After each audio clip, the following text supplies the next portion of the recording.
DJ Torch and friends. It's about to go down, baby. Yeah. Round and around and around, yeah.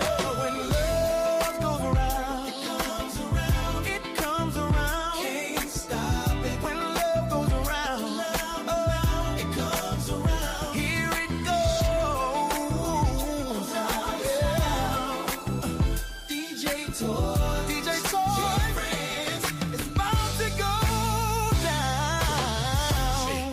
Chair, the family's here. Voices are warm, the vibe is clear. Love, love goes around. Ooh, DJ Torch and friends. It's about to check go 1 2. down. Show's about to start soon. I'm gonna let you groove off the Ghost remix. Laughter and truth, a gentle sound. Hearts open wide when the love goes round.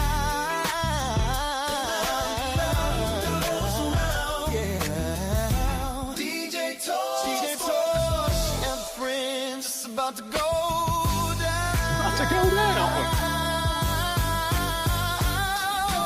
Love goes around, it lifts, it flows. Love goes around and everybody knows. Love goes around from me to you. Love goes around, it always comes through. Yeah, yeah.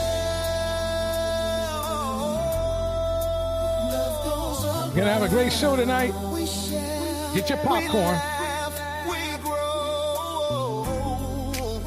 your favorite beverage. Break it down. Break it down.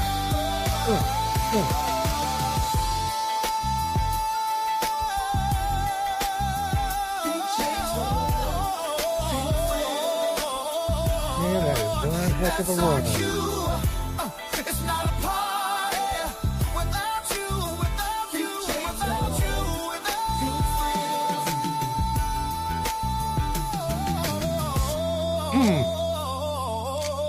All right, everybody, it's Saturday night. You guys want to hear that again? I know you want to hear that again. I know you want to hear that again. Shout out to Bridget in the house. Damn, I sound good. No, that's not me. Let's break it down one more time. DJ Torch and friends.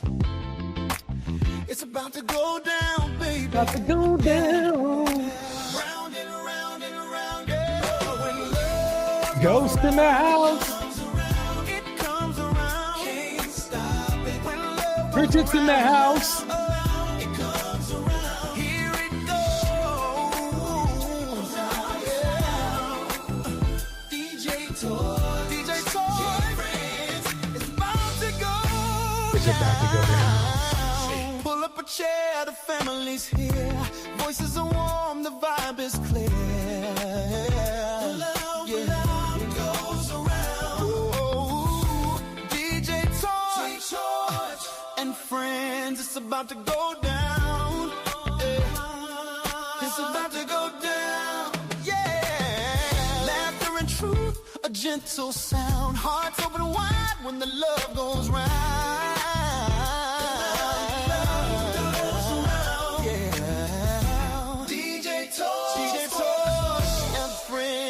About to go down. Get it.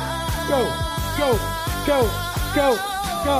Love goes around, it lifts, it flows. Love goes around and Beyonce, Indiana Mom. around from me to you. Love goes around, it always comes through. Yeah, yeah. Love goes around. We share, we laugh, we grow. Respect the space. Love goes around.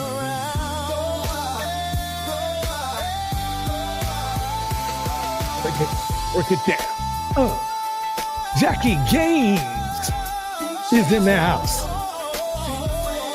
Okay, I'm just gonna have to get this ready. Here we go. That's our cue. It's not a party without you, without you, without you, without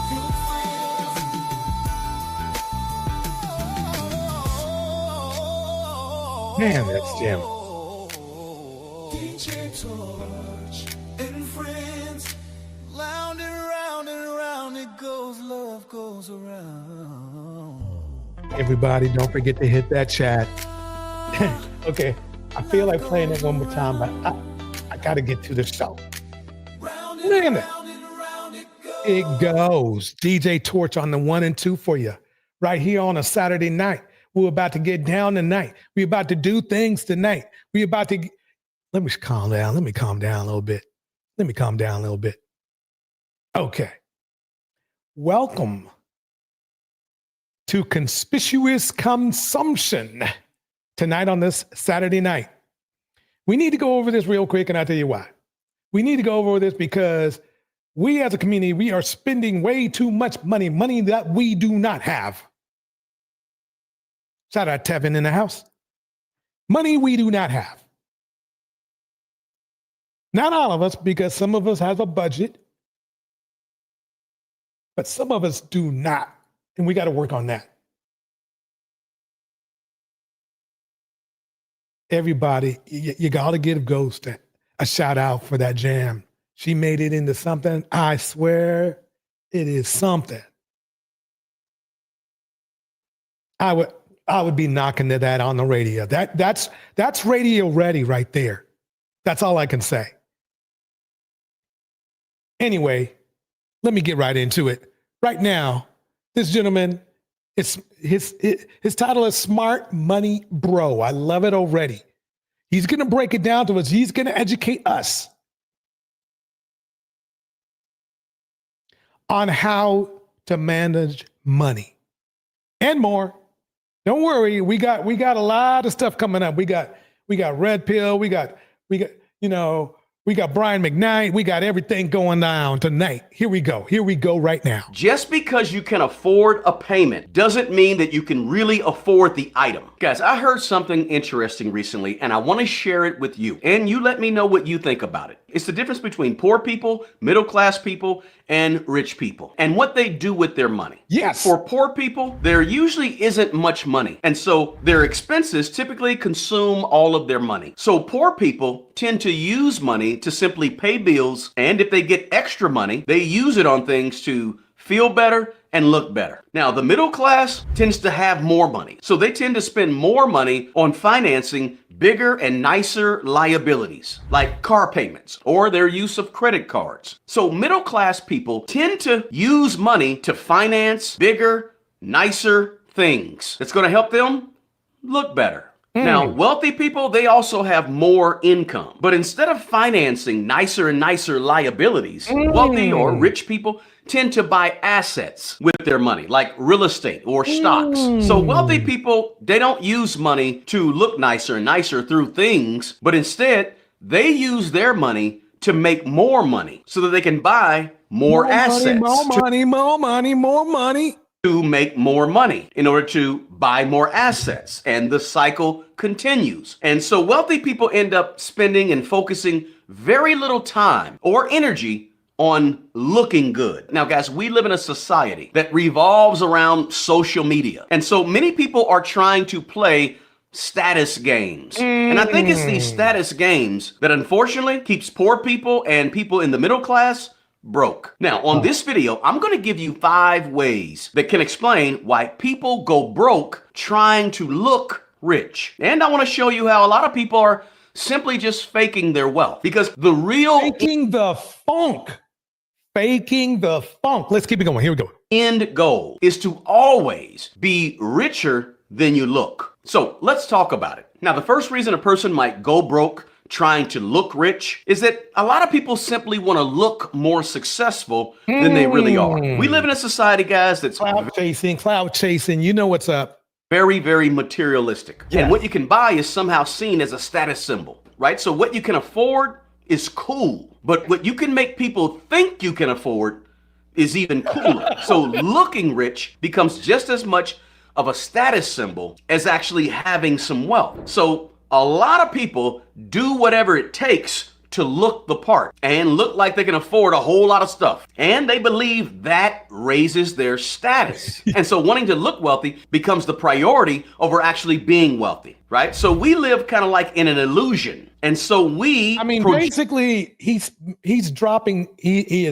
bars right now, and I'll tell you why.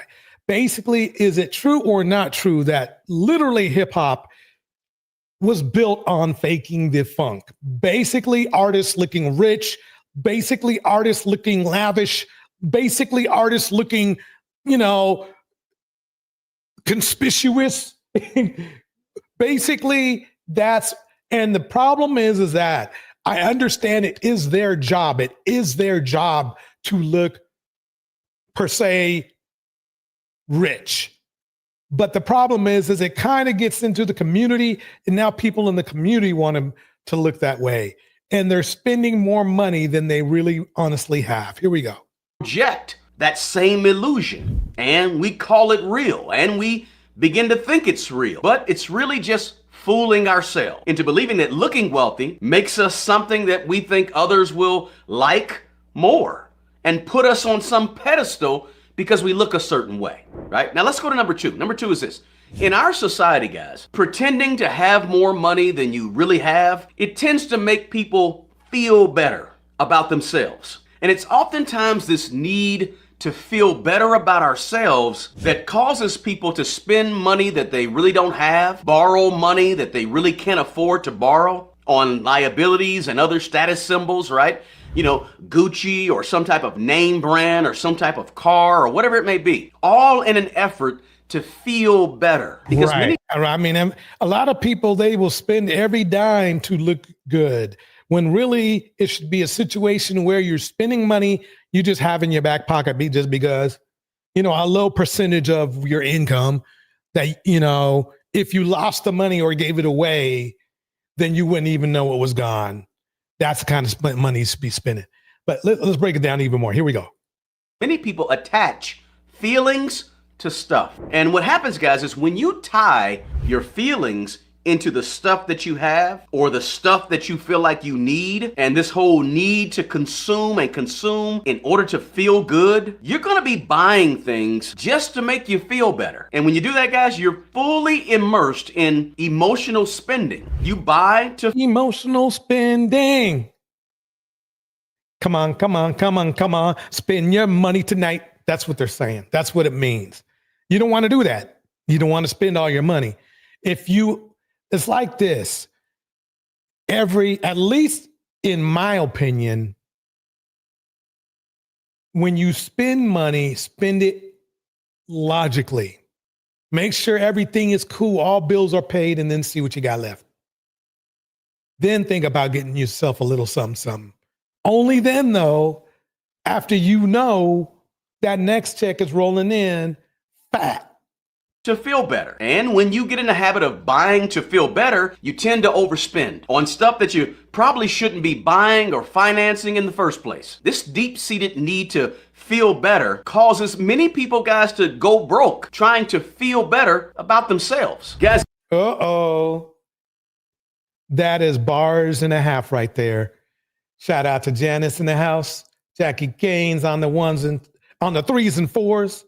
And I got any in that mom on the 5 or 6. We're going to have some good fun tonight.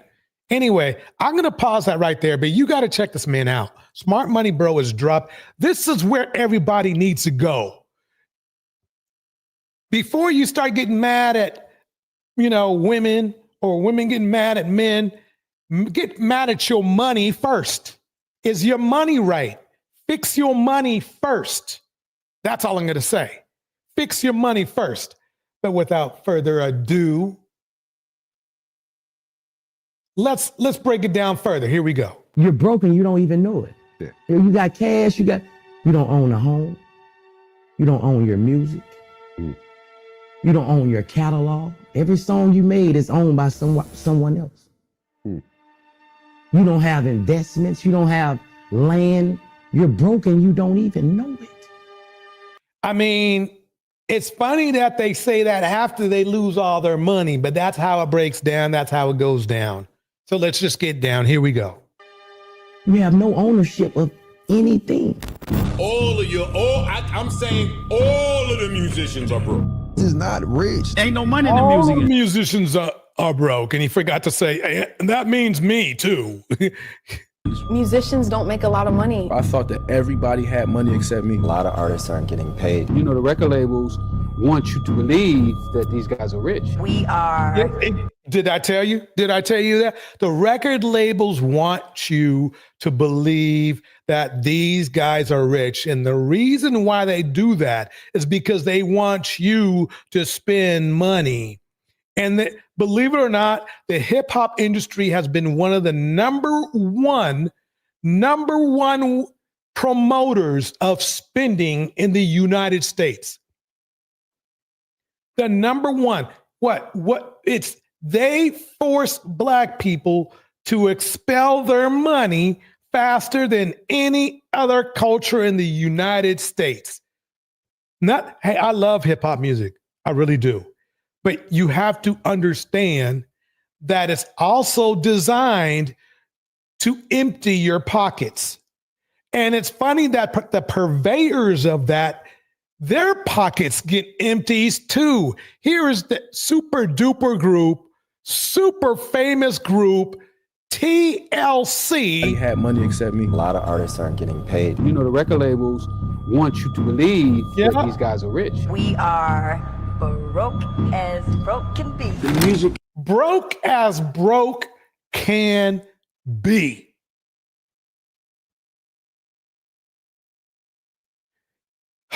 Listen to the music, but don't go by the music. When they say, "Oh yeah, you know, I got my ride. Oh yeah, I got this stride. Oh yeah, I got my Gucci suit." And that, when they start doing that shit, then you tune out.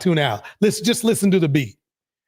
Just listen to the beat, because really, in reality, they don't have that Gucci suit. Most of them, and if they have that Gucci suit, it don't stay around long. If you don't believe me, look what's going on with the grandfather of hip hop and his cousin. Money struggles because of that. It's not how much money you have, it's how you handle your money. Here we go. The music industry is a joke. The artist is the last to get paid. He's the brokest one out of everybody, but he's the most famous. I ain't got no money. That money you be seeing me with on Instagrams, that be fake money, man. You heard what I'm saying? That be fake money. Be prop money. This is not my money, girl. I do not have nothing. I'm broke. Man, listen, this Atlanta record stuff. This ain't my money. These people let me hold it for the videos, for all that. I'm telling you, I mean, how much more? I mean, you're listening. I had to play this after the Smart Money Man, because I know you probably said, whatever. I'm showing your idols now. I'm showing the men that are famous, that get paid a lot, it's seemingly enough. But that money goes. Let me, just in case, drop this real quick. Let me keep it going here. This is not my jury. Like, it's not rich. Like, I don't care what, to the people that's out there in the world. They don't have that money. They don't have that money. Y'all see from us as rap, this is all still entertainment. You know what I've learned is people who push wealth that they seemingly have on you, they have less than most. Let me keep it going. Here we go. Entertainment. So like, for y'all be thinking we really got more money than what the we really have. Like, cause y'all see the jewelry and the APs and the chains and it ain't nothing. There's nothing. So you owe like $1 million in restitution. And I know that you have told the judge that you just didn't have it. Right. I think your attorney said that you were going to have to file for bankruptcy. But then you're dumping $2 million. Listen, you know I don't address nothing. I'm never going to address nothing. Y'all believe what y'all want to believe. Okay, see, what happened is this. That $2 million he got, and this is the sad part of it all. The $2 million he got was probably some money that he either borrowed or is floating through, which is money that's probably made to, I bet it you $1 made to either pay the mortgage on, mortgage and back mortgage on property, or it's a debt relief or something. It ain't really his money. That's a half a ticket right there. Are you not now a sitting duck to have that money seized? I ain't got it. And that was prop money. Like I said, I ain't got it. That wasn't real money? Nah, like I said, I'm an entertainer. And obviously we talking about it, so I did a pretty good job in entertaining people. Fair point. Rapper Tekashi 6ix9ine's bling is going up for auction. The auction is happening to pay back the IRS. Includes 63 pieces ranging from jewelry to handbags to plaques to watches and earrings. Musicians don't make a lot of money. The funny thing is that all that crap he bought, he might get, if he's lucky, 35% to the dollar off of it. That's it. Let's keep it rolling. Here we go. In the music industry. That's why you see a lot of people, they have brand deals and brand sponsorships. That's where the coin comes from in touring. But like music itself, you're actually losing money. I thought that everybody had money except me. like every new artist, I guess, but I thought everybody had money and I didn't have no money. Like I would see my do these music video shoots and got chains and cars and all type of shit, and I'm in a 1-bedroom apartment with 4. You feel me? So there it is, y'all. There it is. I mean, these are not like unknown rappers, like wannabe rappers. These are people. These are rappers that are freaking like they're on the top 100, and they're broke. And it's important for our community to understand that, because a lot of people, they might be paper chasing and think they can get that paper through rapping. And as you can see, it'll flow through your hands, but it ain't going to stay nowhere. You know, Deontay, welcome to the stage. Give me a quick, 15 to 30 second thought on this situation right here. Hey, DJ, man. Yeah, I had to hop in on this one, man, because I'll tell you, just real quick, like you said, it flows through their hands. But the point is, these guys do eventually touch money, and some of them touch millions. It's just that they don't know what to do with it. It's like we were saying before about the basketball players and stuff. They're not financially educated. They're not ready for the money. They think they are, but they're not. Like, they get a $2 million check for basically 3 or 4 albums, and they'd be like, I could never spend all this money if I tried to. Yeah, then you spend one weekend with P. Diddy and Ludacris in France and you broke. You know what I'm saying? So, and they try to keep up with each other. You can't keep up with P. Diddy if he worth $500 million. You only got $5 million. Right. Sit your own down. It's crazy. All right. Let me play this next clip. Here we go.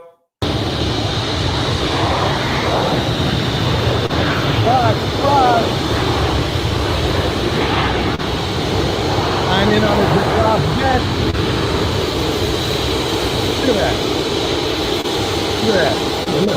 Okay. Look around. Look at it. Look at old Rick Ross doing his Rick Ross thing. And shit. Look at him. Look at him getting out. Look at him getting out right here. Rick Ross. You know, Rick Ross, all rich, seemingly so, right? Seemingly so, right? She managed to pay back over $900,000. People depending on the world. His runs to a year in prison pattern. This wasn't enough to evasion. He was sentenced to 4. He filed for a net worth of around $40 million, but the money didn't show just how far behind he had nothing left to overspending on a flashy lifestyle. It was a story as one of constant struggle with money. The untouchable kingpin who had more money, cars, and mansions than anyone could count. That's why when his financial problems came to light, fans were shocked. In 2016, the IRS revealed that Ross owed a staggering $5.7 million in unpaid taxes. And he got that plane is gone. That plane is gone. The flat plane. I mean, maybe the plane for him, maybe it paid for itself because, you know, he has shows to do and stuff. But for the most part, they don't, you know, I swear, I think that's why we really don't even own the rap industry anymore. Black folks, we don't even own it. We have the other people own that stuff now. But I just wanted to make sure I got that down. So I need to break it down into one more alpha male because, you know, I got to mix it up. Here we go. Boys, we actually escaped the fucking matrix. Not once did I do a fucking burpee. Not once did I have a morning routine. I always woke up after 12 p.m. I always ate unhealthy fast food. Bro, McDonald's, I never made my pizza. bed once. I dropped out of high school because if I had to sit behind a desk and work a corporate job the rest of my life, I'd shoot myself in the head. I mean that. That guy, he's different.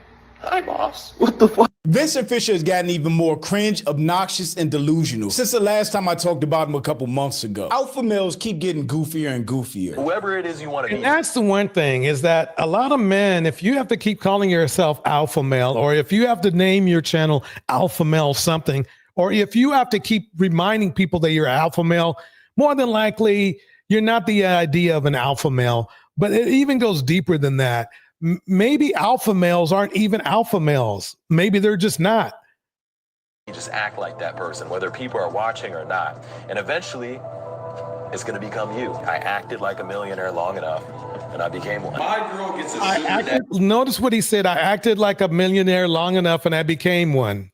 Act like that person, whether people are watching or not. And eventually, it's going to become you. I acted like a millionaire long enough, and I became one. My girl gets a Well, that really didn't end up that way because being a millionaire doesn't mean that money. A millionaire means that you always have millions, and usually it's more than one. Because really, quite honestly, a high earner, as they call them, usually will have $1 million net worth because you're making $2,000 to $3,000, $100,000 a year, right? And if you're frugal with your money, you probably can get it up to about $800,000 in 5 or 6 years, right? You know, barring all expenses if you don't waste your money. But for the most part, a millionaire, they're really talking about somebody who's got like 1 million to spend and maybe 4 or 5 million in the bank, something like that. sugar daddy text. She knows she already has a sugar daddy. What did he say? Oh, I want Dior makeup. Get the Dior makeup. Your girl, on the other hand, is looking at those texts and thinking about it. Oh, should I do it? Oh, he already knows he has to spend money to keep somebody, which is, you know, this is what's weird.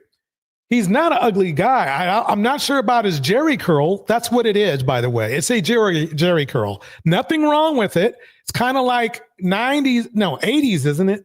80s. Jerry curl was in the 80s. Okay. So anyway, that's nothing wrong with that. But you could tell that he is weak in the mind if he has to think, if he has to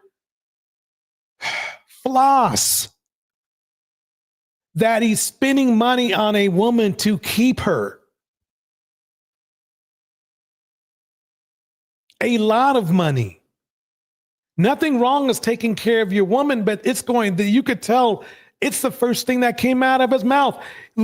Like, and that's the one thing that a lot of people should not have listened to with Kevin said, lead with your wallet, lead with your wallet.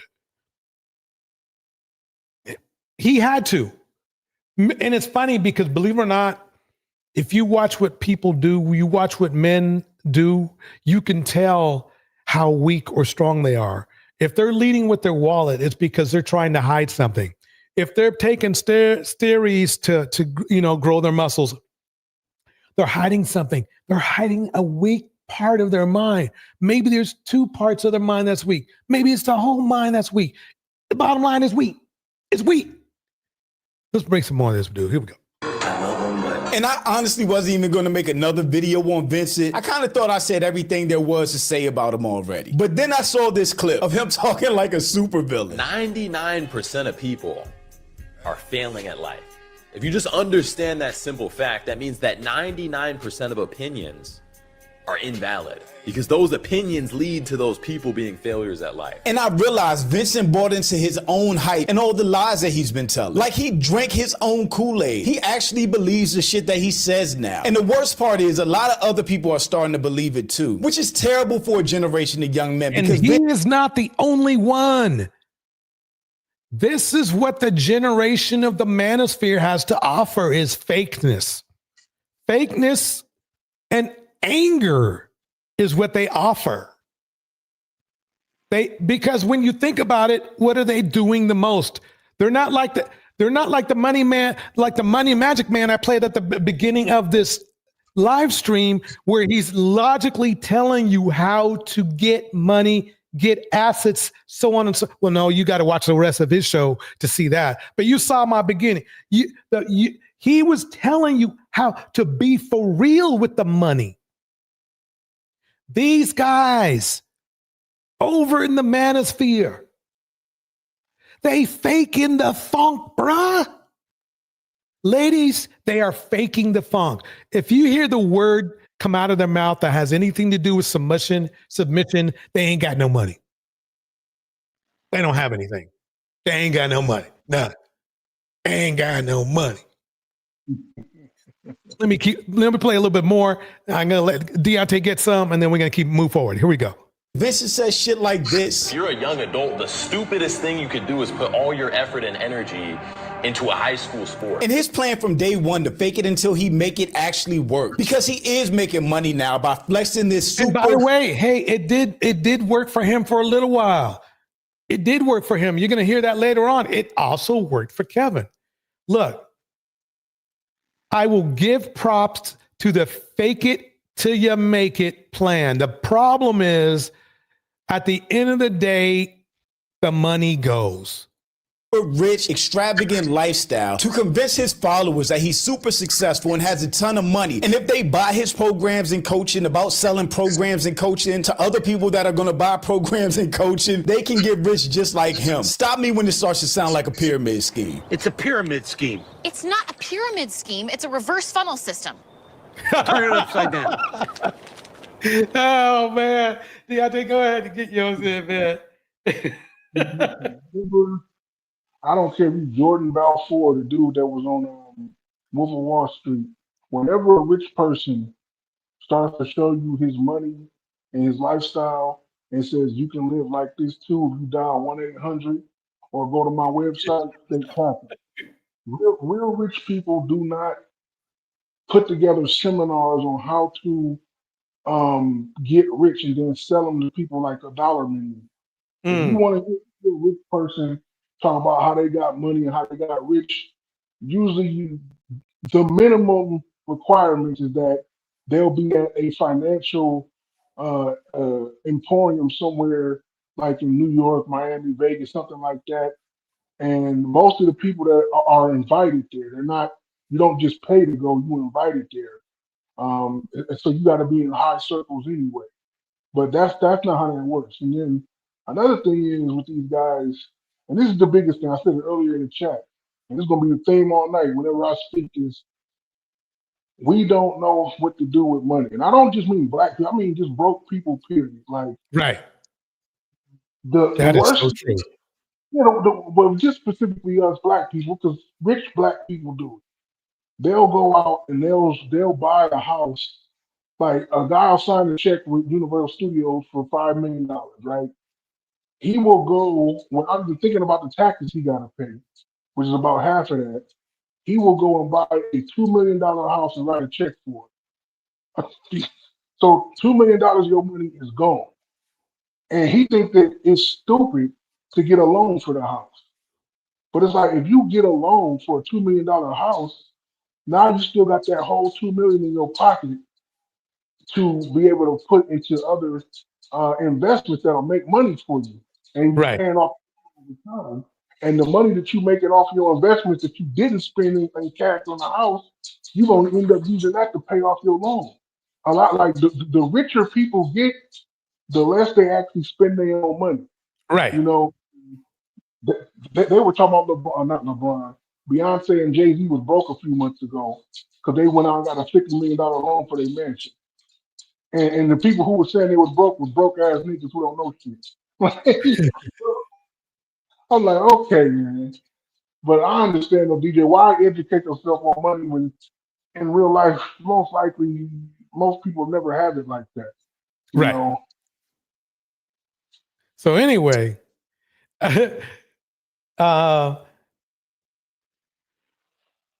Ghost says this. Last time I saw hair like that, Kim Kardashian was selling it on a thong for Skims. Hey, look, he's got that, I guess he thinks it works for him. I tell you one thing, nobody else is wearing their hair like that.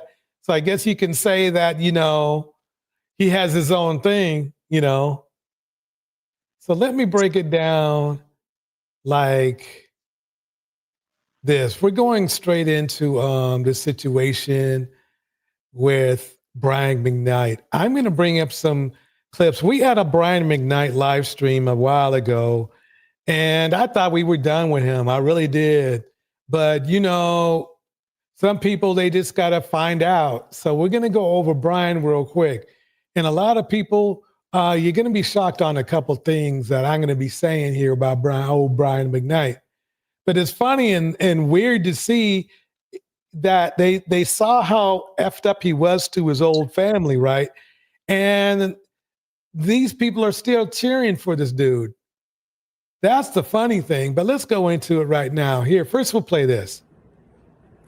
Hey guys, it's Brian McKnight here. I've been traveling about 17 hours to Guam. I have a concert tonight, and I got off the plane to some of the most heinous craziness I've ever seen in my life. That my oldest son, Brian, would post that I'm abandoning my children.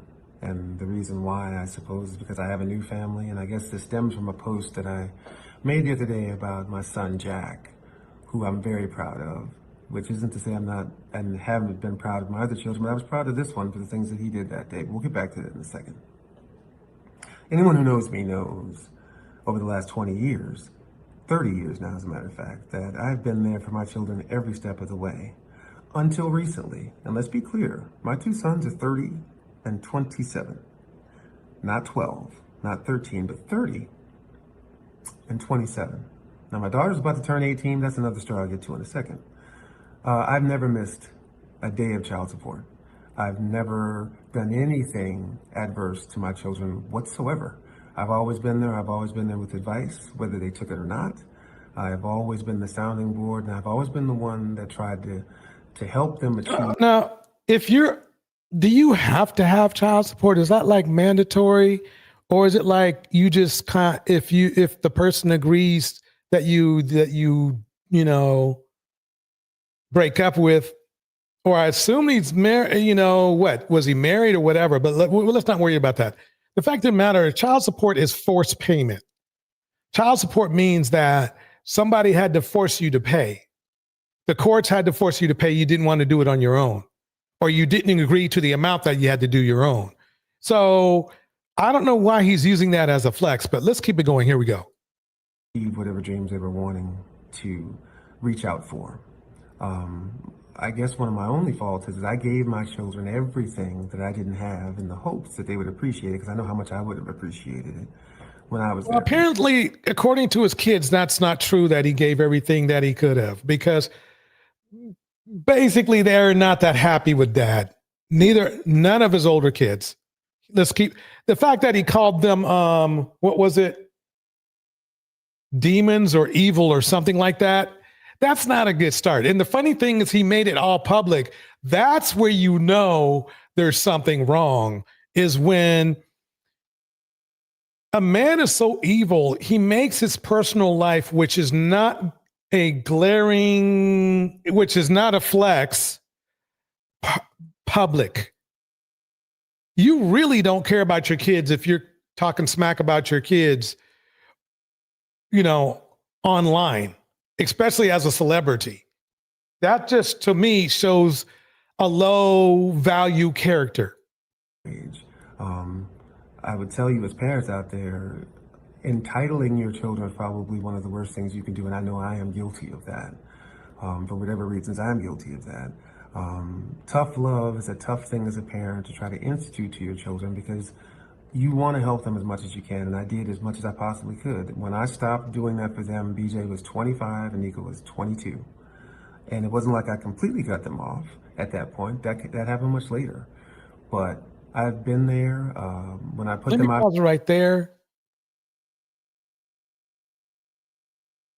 Let me see if I can find that clip.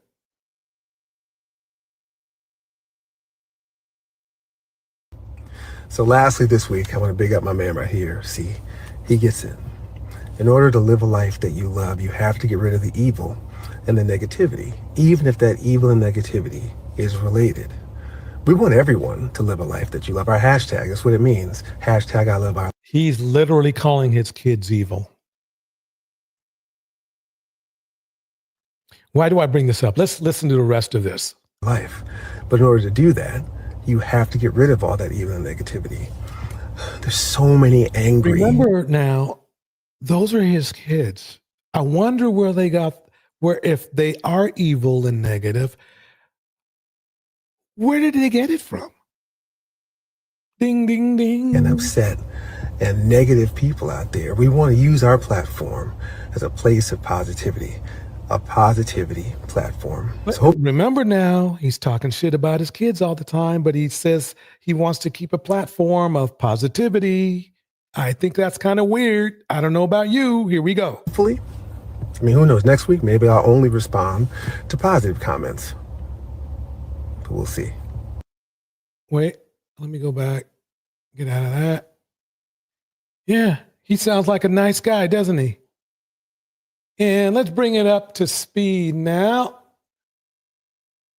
How about this one? By now, you may have heard the news that Brian McKnight's son, Nico Knight, has passed away at the age of 32 years old after a 2-year battle with colon cancer. You also know that Brian McKnight has been estranged from his children for many years. Exactly, Bridget. Fruit does not fall far from the tree. Bars. At one particular point, referencing them as pure evil. But it appears at the end of last year, Nico McKnight wanted to reunite with his father. So in a few tweets from last year, you can see Nico said, "When I was about to die in the hospital from complications from my cancer, I just wanted to bury the hatchet and hear him say that he loves me. He told me he couldn't arbitrarily tell me he loves me. Still cuts so deep." Then he says, "Sometimes I wonder if my dad's karma is my close proximity to death. Maybe if I end up dying, it will release him from this grip of evil." Then he says, "If I could have just one more group hug between my brother, my mom, and my dad, I'd truly be ready." And then in this one of his last tweets, he says, "Every day I feel so embarrassed by how things went with our dad. When you're faced with a situation like mine, it quickly shows you what really matters. Family matters the most. I miss my family so much. Everyone." Brian McKnight has not spoken out publicly in regards to the passing of his son, Nico McKnight. However, Brian McKnight's brother, Claude McKnight, confirmed the news on his socials. Be sure to check out. I mean, Jackie Gaines nails and Nico's ghost needs to come haunt his SSA true for the rest of his life. Yep, man. Okay.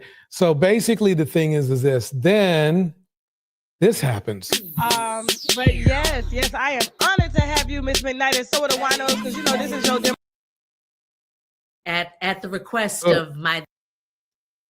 Gotta skip that.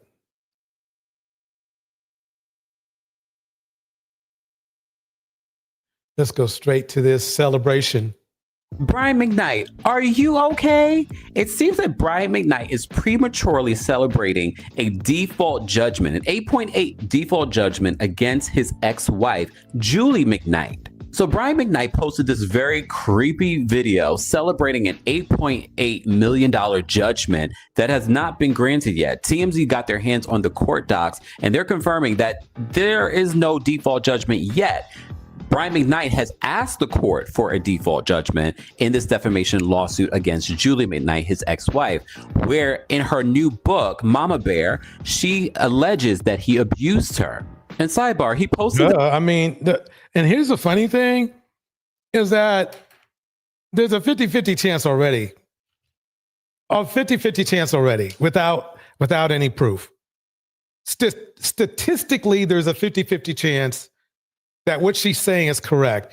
And then you see Brian's behavior, and you start that the odds start to go up that there's a probability of that happening. Basically, from what I heard, what happened is she didn't show up to court. But that doesn't say Brian didn't do what the docs said he did. She didn't show up. Let's find out. Let me let this man break it down a little bit more. Here we go. This video, literally on the birthday of his late son, Nico McKnight, who passed away at 32 years old of cancer. It's been a long journey getting to this day, October 16th, 2025, but we are here in the English countryside, about an hour and a half outside of London, and the verdict is in. We've been quiet. Yeah, the verdict is in. You are an evil man, but this is going to hit him. Ladies and gentlemen, even if his ex-wife had that money, which she probably does not, okay, he is going to lose, because guess who buys his tickets when he performs? Women. Let's keep this going. Listening to liars continue to lie and keeping to ourselves, living and loving our life, as we said, leaving everything in God's hands and letting our lawyer do the talking. But according to the courts, He didn't do any talking. Well, he did. I will give him this. He probably submitted the paper. Let's keep it going. Here we go. To ruin my name and trying to bring harm to my family. No, bro, we heard enough. We didn't like you. Look, let me break something down, as I think this is an important part for me to say. I was, let me make it clear, a Brian McKnight fan back in the 90s and early 2Ks. Look, I was a fan. He had the jams. He had some tracks going on, slow jams and fast jams going on. He was really well respected in the music industry. You know, he had that neo soul vibe going on, great voice, everything, right? When I heard what he, the situation with his family, and let me put it this way. I listened to him the most. I didn't listen to his family the most. I barely listened. I did some of these tracks I'm playing tonight, I didn't even know existed. The one about, what's going on here, that's going on, 6-year-old track, I didn't hear it. What got me to not like this dude are the words that came directly out of his own mouth. Because at the end of the day, evil is evil. The way he worked things out, it's like you can, let's put it this way. We don't know, and maybe we'll never know, whether he did abuse his ex. But what we do know is, by his own behavior, we cannot cancel that out. We cannot say, oh, no, for sure. No, Brian, no, nah. We could never cancel that out just by the way he behaves. Filled with lies equals $8.8 million. And this is just the beginning, because anyone and everyone that helped promote these lies will hear from my lawyer in the days to come. That's what you're hearing are the words. I'm not saying he's a sociopath, but sociopaths sound like this. They love revenge. Justified or not. They love it. I mean, he's literally enjoying wanting to hurt others.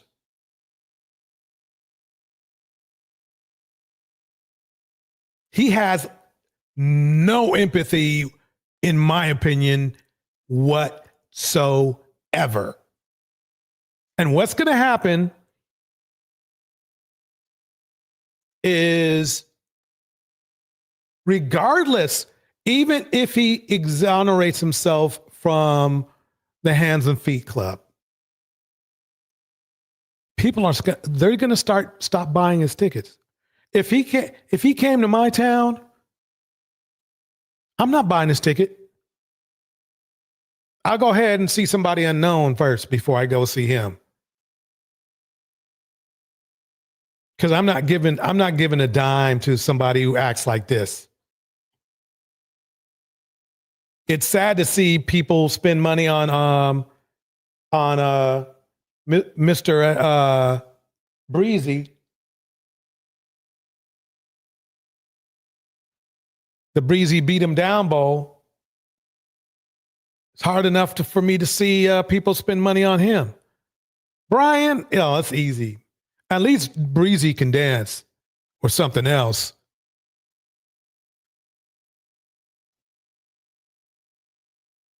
Let me keep going here. To come.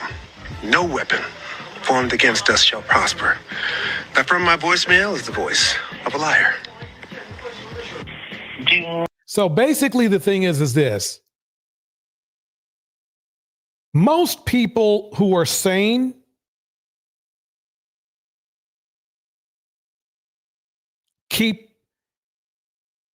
just keep their lawsuits to themselves. This is not a good look, bro. This is not a good look at all. This is something you might want to take back later. Let me keep going. Here we go. Not text Nico again. Do not call Nico again. Leilani, if you are also checking these messages, that goes for you as well. I am very serious about this. I am very serious about this. Do not text him, period. Period.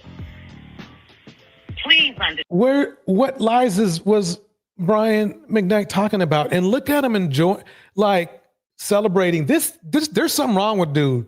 He doesn't understand. This is going to hit his pocketbook one way or the other. Number one, he knows damn well that woman ain't got no $8.8 million. Okay? And see, the thing is this, I guarantee you, she kept it quiet. I guarantee you, he's the one who brought it out. He literally ruined his own reputation. That's what happened. Understand that. And Brian, you know me. You know me. And you know that I mean what I'm saying to you. So according to TMZ, Brian McKnight is already declaring a victory in his defamation case against ex-wife Julie McKnight after she didn't appear in court. Brian filed a motion for a default judgment and is waiting for the court to sign off to make his win official. But that technicality didn't prevent Brian from celebrating. So in Brian McKnight's loss... That's a big technicality. That's a big technicality. If she has a decent reason for not showing up, and she has some, and the, her reply is on point, this shit's going to keep going. In fact, let me tune in to one of my favorite people in the world.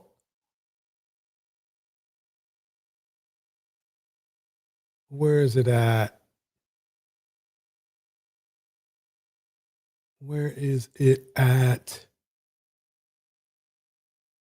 Here we go. Pam Esquire. Here we go. So this was the motion for default that was filed. I thought they had been to court. They were rambling. She got an attorney. They was going back and forth, and the jury was impaneled. That's what I was thinking, but apparently not. So motion for default judgment. Now comes the plaintiff, Brian McKnight, buying through. Wait, let me check something out here. Council and moves for court under the rules as follows. A Okay, summons I have together with a to. copy of the complaint was served upon the defendant. Okay, you Brian heard enough. McKnight, are you okay? Okay, let It me seems pause like right Brian there. McKnight is So the reason why I stopped because I didn't know she was still alive. She's still alive. So, but basically, you heard what Pam said. She a lawyer. Pam Esquire. She a lawyer. She basically Brian McKnight. He got a default, but she thought the thing is this, at the end of the day, judges will usually see and hear a case if it has validity. And what I mean is this, is that, yeah, she missed her date, but there's no problem with her getting another date if her reply is on the one.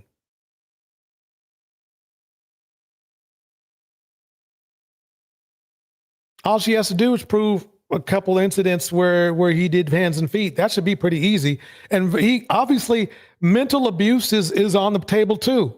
And if you saw how Brian McKnight behaves,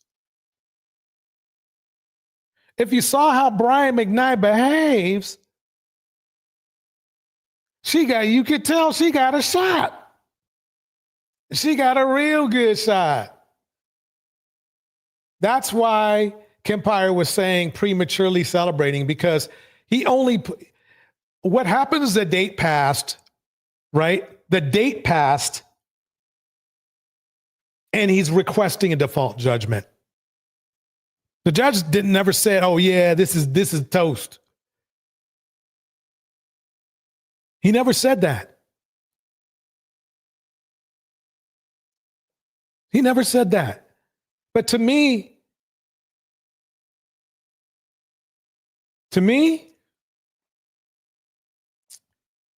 it's bad for business, bro. I mean, look, we've seen Breezy get away with being a jerk and still getting, paid big money. And I know that especially in hip hop, it's tolerated because look at Nelly.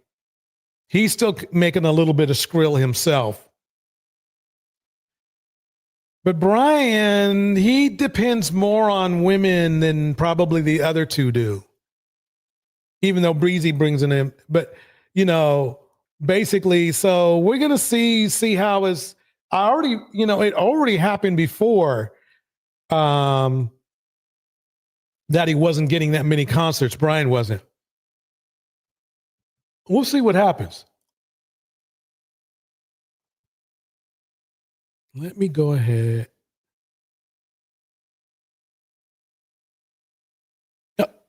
Deontay, do you want to jump in for a second? Say a couple things about my pal Brian McKnight. Yeah, it's my bad, man. I was over here. I'm always multitasking. Yeah, man, I was really shocked at all of this stuff with Brian McKnight.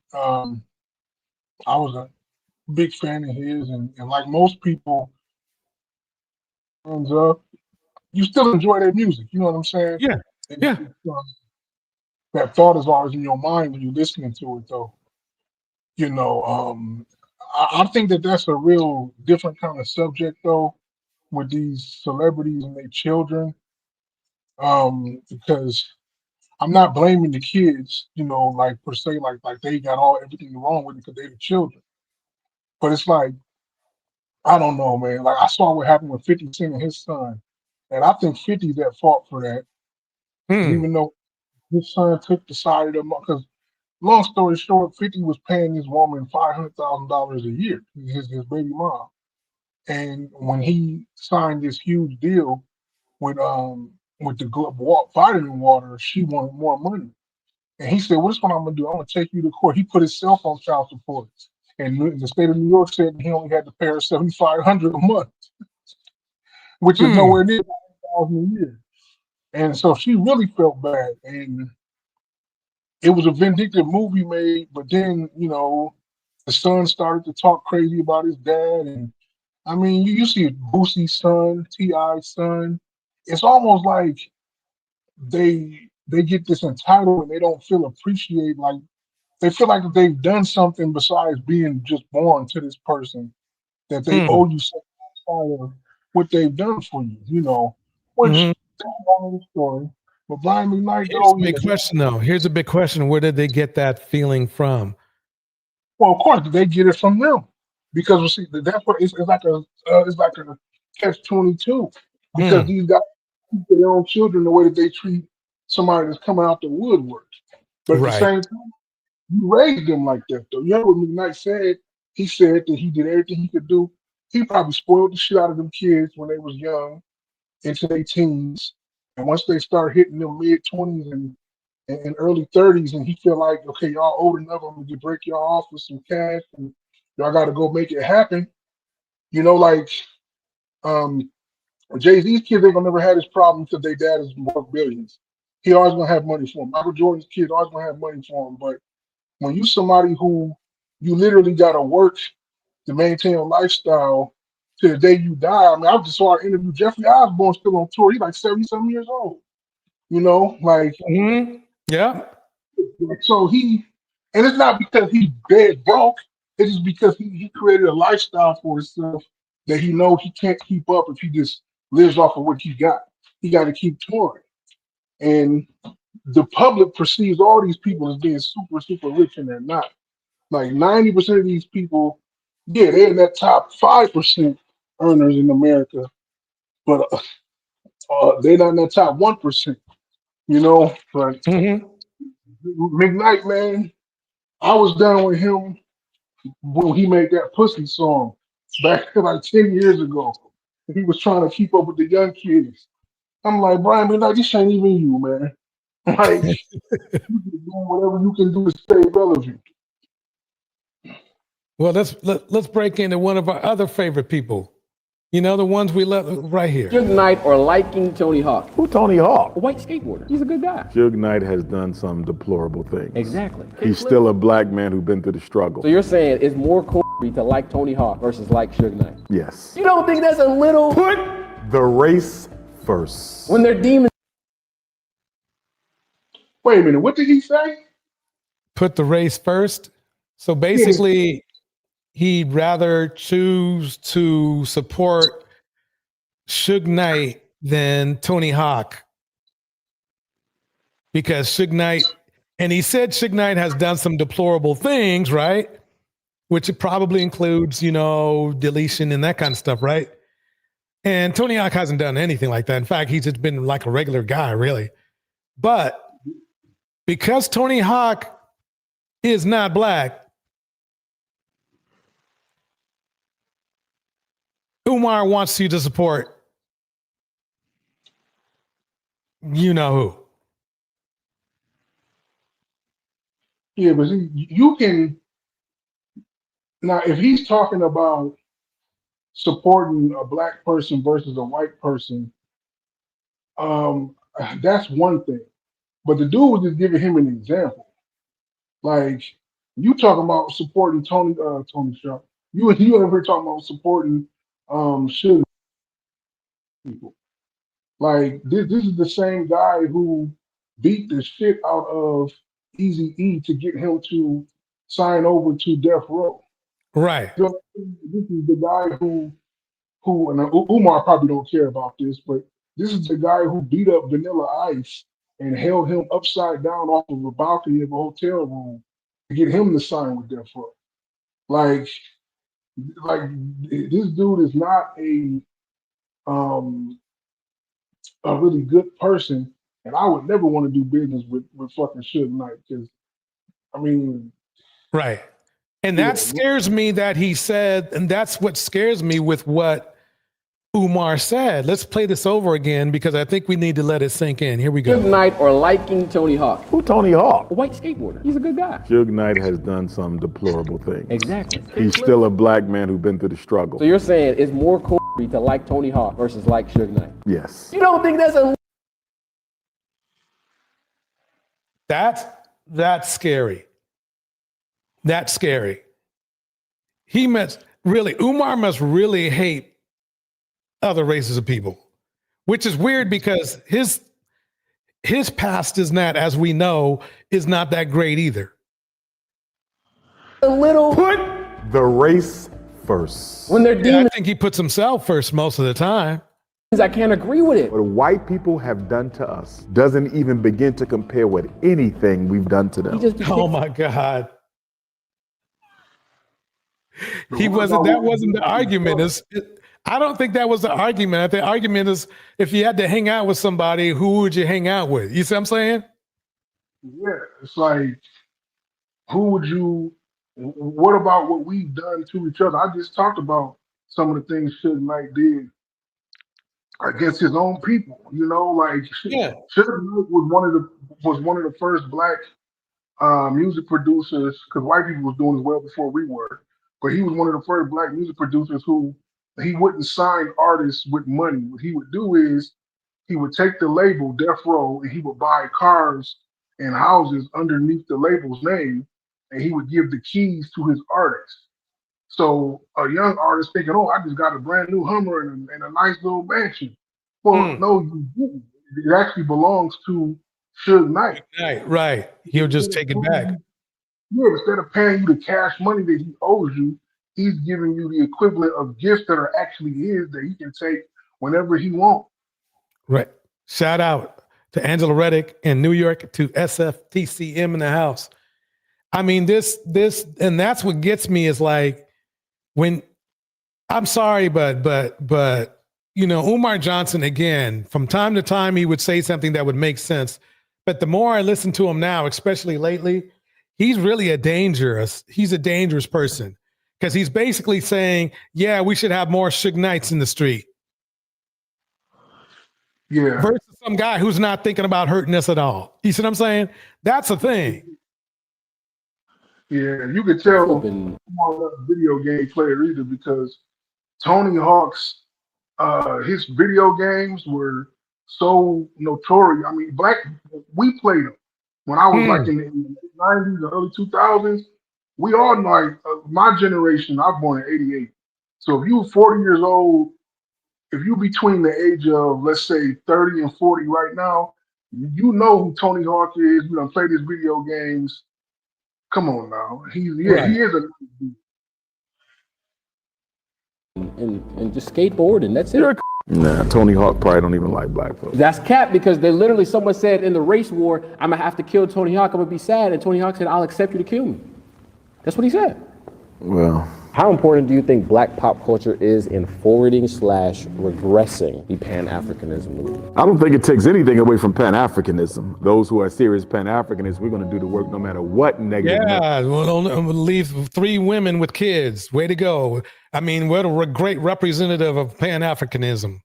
Messages are coming from pop culture, but black pop culture is controlled by white people. The talent is ours, but the agenda is theirs. From a Pan-Africanist perspective, we would say, whether we're talking about rap music or jazz or R&B or any other aspect of black culture, turn it into an instrument of your liberation or throw it into the ash can of history. We had hip hop before we sold it to the majors. So the question becomes, are we creating this art form as an instrument of liberation, or are we creating this art form so we can go sell it to the white people and get rich? Can you tell me what your goal is in life? I would like to become the builder of the first global independent African-centered school district. We're starting with the first school in Wilmington, Delaware. Once that's built, we put them around in other states, other countries. He can't even get that up. He can't even get that up. And this is dangerous. This is dangerous rhetoric here. And that's why I call him Red Pill, is because, you know, his ideologies are more reasonable if they weren't just ideas, if you know what I mean. But his thinking his unrealistic thinking is dangerous to have mulling around in the black community, because he's not doing shit. He's taking money. He's doing whatever he wants with it. He doesn't really live a good life. He's not really somebody you want to mirror. You know what? Three. It's one thing. Okay, fine. Let's say I'm going to give him a huge break. Let's just say his 3 baby mamas. So what? You know, people have baby mamas, but they all don't like him. How do you manage that? At least one or go for 2 for 3 or something, the kids don't like him. So it kind of like Brian McKnight, to me, it's like there's your legacy right there. If usually if your kids are like, you have this much of a messy family structure, it usually is it shows you what's going on in your own life. And don't get me wrong, sometimes things just don't go right. You see what I'm saying? But to me, it's like the last thing we need to do is think of him as a leader at all. I quite honestly, I mean, really. Yeah, he lost that. He added for a moment, but in 2015, when the Conscious Stripper came out, that was the first chink in the armor. That was the first time where the arrow pierced the armor of Umar. Mm. After that, his armor right now looks like Swiss cheese. Like, and it's over. So now he's vulnerable. He done been exposed, and all he has left is you said earlier, who was gonna pay for these tickets for Brian McKnight? It's gonna be those loyal, and I don't want to get no crazy backlash from the ladies, but I'm gonna say it anyway. It's going because not all the women. It's gonna be those loyal ones. You know what I'm talking about? Right. Those Right. loyal, die hard, never want to believe anything. Like you could show them a video of Umar smacking the shit out of a woman, calling her a bitch, and then still find a way to defend it. Right. So just like Chris Brown fans, watch when R. Kelly get out of prison, he's going to sell out concerts. And there's going to be 40, 50, 60-year-old women up there don't give a shit about him being in prison. Right. Same thing with Tory Lane. Same thing as we see. I know Chris Brown didn't go to prison, but still Chris Brown. Same thing with Brian McKnight, and the same thing with Umar. That's a very good point. That's a very good tie-in. Yeah, that's why Umar said, I'm selling lunch dates for $500. Think about it. He's not even asking men for money no more. He left the men alone. Because he left the men alone. He went straight to, and think about it. He didn't just ask women to donate. He asked them to donate, and I'll give you a romantic setting with me. Because that's all he got. All Umar got is these thirsty ass chicks in his inbox. They the ones that's sending him $5, $10, $20. And if you got thousands of chicks like that across the globe sending you $5, $10, $20 every day randomly, that's gonna equal some significant I mean, cash. he's the ultimate freeloader. I mean, basically, he's really the opposite of what most people would say a black man is supposed to be. That's the weird thing. But people see him as the opposite of that, which is weird. A reverse, they think, oh, yeah, he's the leader begging. Hey, I got something else. I got more for us. Check this one out. I remember someone recently asked me in the comments, why do you spend so much time debunking these false narratives about black men? It's because I understand history and I understand how the past shapes the present. Over the last month, I've done 2 live streams showing where these negative talking points about black men come from. For the last 5 decades, black women have been taught that black men are less than. Now, we just talked over, these women spending money. We just talked over how women are spending money on Nelly, Chris Brown, Umar, R. Kelly, and this dude has the nerve to say something like that. There's no stat that says that black women think black men as less than. In fact, it's actually the reverse. Whether it's to the detriment of many black women. Because if black women thought Umar was less than, they wouldn't be giving him his money. Same with Breezy, same with McKnight. They wouldn't be giving him his money. So I had to bring this red pill dude up because I have to give him a shout out because he has this new type of, I wouldn't call it a scam. What is it? Manipulation, where he will cherry pick stats and then omit stats, and then that's his answer.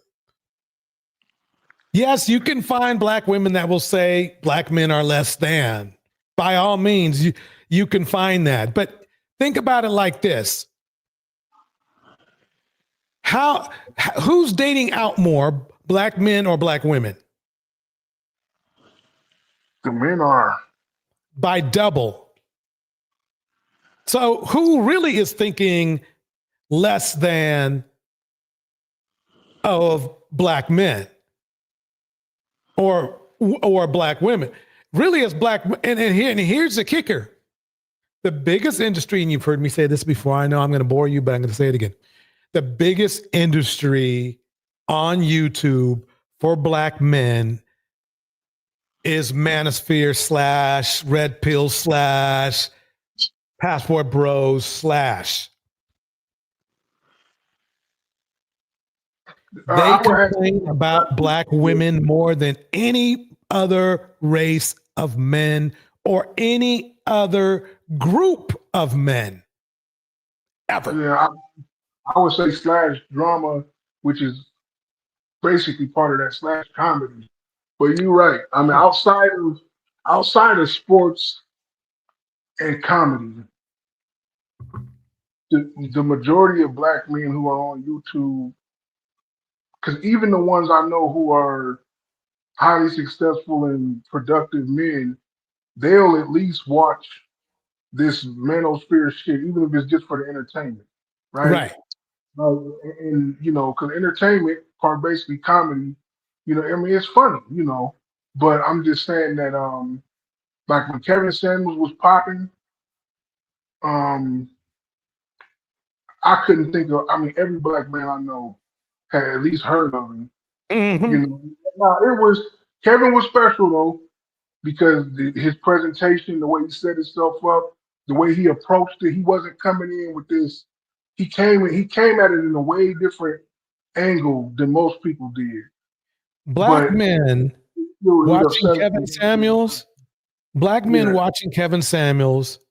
were grabbing their very favorite lotion, some tissues, getting in front of there, turning it on when it came on there, and they were having themselves a good old time watching him disrespect black women. And this guy's he's different, and he doesn't really have a forked. His tongue isn't really as forked as it seems. He tries to intellectually disrespect black women. Kevin was more like, he would just be straight out with it. This guy goes around it a different way. But by making facts seem like by making non-facts seem like they're facts. That's how I see this person. But that's basically what I want to bring up. It's interesting how they all also try to make it appear that all the men that they cater to are doing well. These guys are dressing well, and all this kind of stuff, but they're really faking the funk. I will say this. I will not know what this guy makes or not makes, but I did look up somebody, No Fugazi, right? And I found out some stuff I'm not going to tell until the next live stream, but people are going to be shocked. They're not going to like what I like. The red pillars ain't going to like it. The red pillars ain't going to like it. So I just wanted to bring that out. But here's a perfect example of, I guess, this is going to nail it home for me right here. Let me see if I can find it. Here, let me show you how black men, women so-called treat black men less than. Where is it? Come on, I know I got it in here. Not that.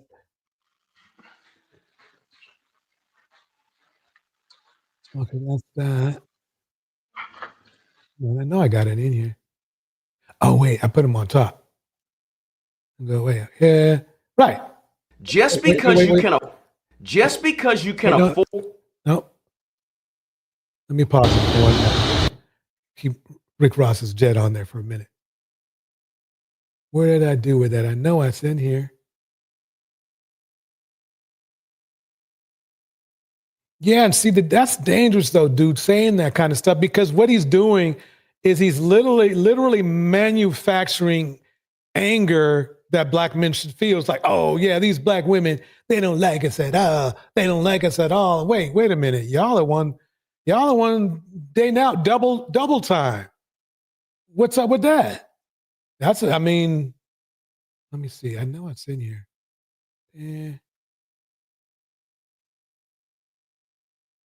Okay. No, I guess I didn't put it in here. Okay, but basically, let me just say it out loud. I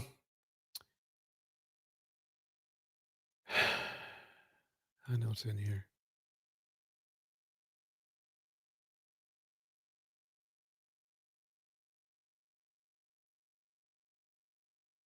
I know it's in here. Here we go, right in front of my face. I'm sorry, sir. Okay. You have a hearing on all four. And see it when you see Okay. it. But I say that you have. Nesto and Sonia. Nesto's in freaking prison for some pretty messed up stuff. Tomas in the house. Tomas, good seeing you. Jackie's in the house. NYC is in the house. Bridget's in the house. If you're in the house, just put some up in the chat. But and it's funny to me because the same dude who was talking that smack about black women not appreciating black men, that's basically what he's saying, less than, just made a video not so long ago, which would be a hyperbole, saying how black women, they like bad boys and dudes in prison. It's like, dude, do you know, in fact, I should bring it up. Do you know you just hyperbole to yourself? You're a hypocrite. First, you get mad at black women. First, he gets mad at black women. Let me put him back up on the screen. But I just want to show you that Nesta, Sonia been with dude for about 2 years, and he's been in prison for 2 years. I can't make this shit up. Okay, so enough about that. But let's get the Minute Man back up here, or maybe the 2 Minute Man. Who knows? Where you at, bro? Where you at, Minute Man? And that's the funny thing. His name is Minute Man because it only takes a minute to be able to debunk him. So, it only takes a minute. Only takes a minute to debunk you. Nobody knows about that song, but that's all right. That's some Tavares kicking off, Where is it at? You know something? I think I need some new glasses, but that's okay. Because we are here. The 30-second man. Yeah. Minute Man only takes a minute. There he is. Okay. I remember someone recently asked me in the comments, why do you spend so much time debunking these false narratives about how much time do you spend debunking these false narratives? And like I said before,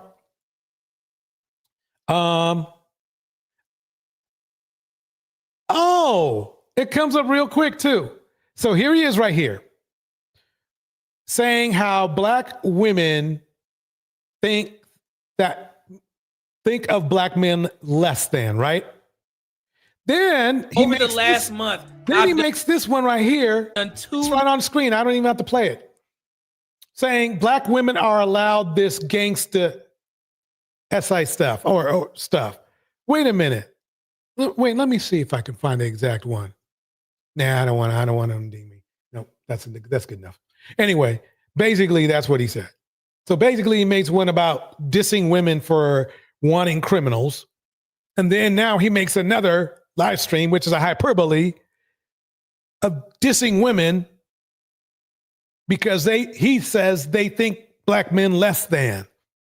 Though black women, he just said that black women date criminals. And he said that in a negative way.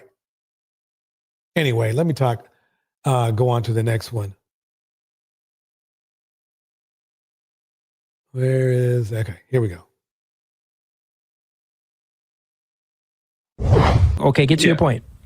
Yeah. So when you don't have education, credentialing, licensure, anything like that, and you're in the coaching or counseling realm, the only thing that you can really rely on is your life. If we get back to the original point, how are you going to give advice on something that you are not experienced in? Is it going to be adequate advice for those people? Usually not. Yeah, with that being said, bro, just get a whole nother chick. She got 2 kids. You don't even have your kid full time. You can get a whole nother girl. You can get a whole nother girl with 0 kids. You can get a girl with less baggage, bro. You're 24. Meaning your own actions. People have to judge your life and determine whether your advice is sound or not. So since your life doesn't match your words, how do you feel that you have the credentials to provide sound relationship advice to anyone? Manipulation. Bars.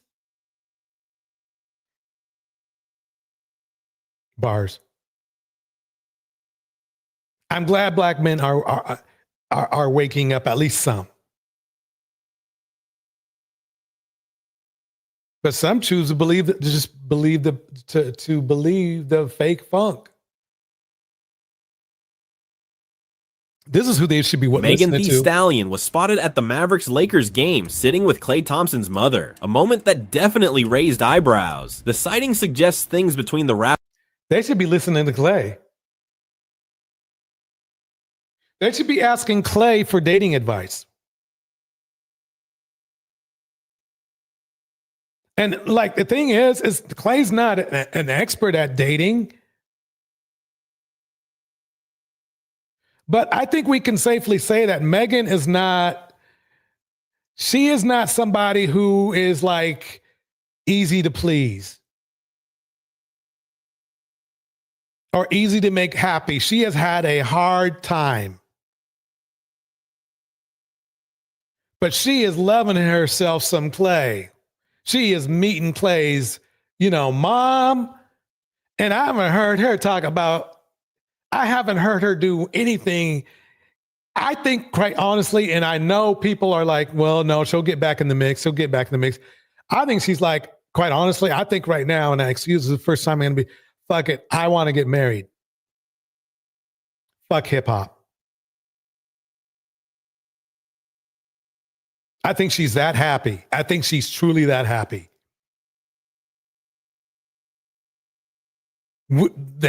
That's what women want. This is what women want. And even if they break up, she's really happy right now.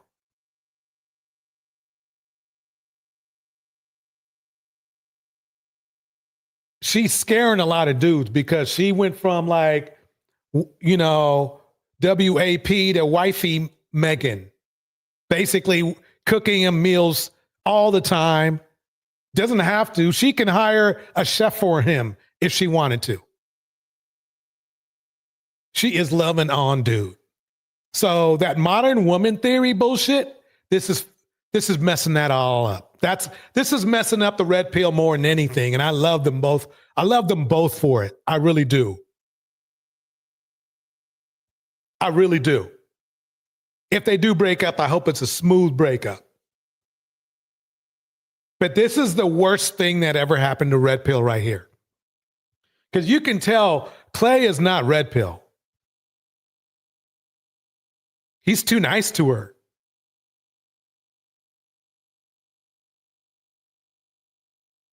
And the thing is, he doesn't have to be. That's the key.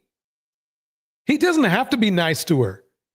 Look who she dealt with in the past. They treated her like, you know what?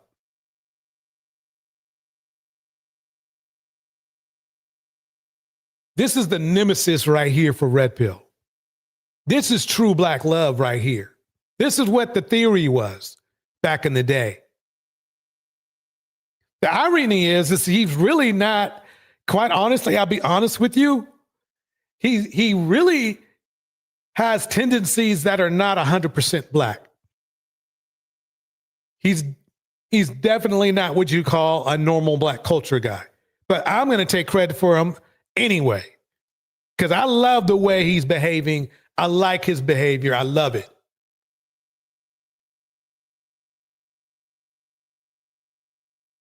He's treating her like a queen. She is glowing. I mean, a year ago, she looked tired, man. I mean, don't get me wrong. She's still pretty, but she looked really tired. Like life has just she's had it with life. Now she's glowing. I can tell you one thing, she ain't going nowhere. If he wants her to be his wife, she's going to be his wife. This is what black love, the theory of black love, supposed to be. Not that bullshit that, Umar be talking about with his 3 baby mamas and shit. Or the manosphere be talking about trying to control women. Basically, that's their core. If they don't want to control them, they want to hate them. Black women specifically. This is the nemesis shit right here. This is probably to manosphere and red pill. This is probably worse than when women, divest, because at least they had an excuse and they go, "Oh well, that the white man had that." They can't say nothing about Clay treating this woman good. You got just enough black in him. You can't. That negates that.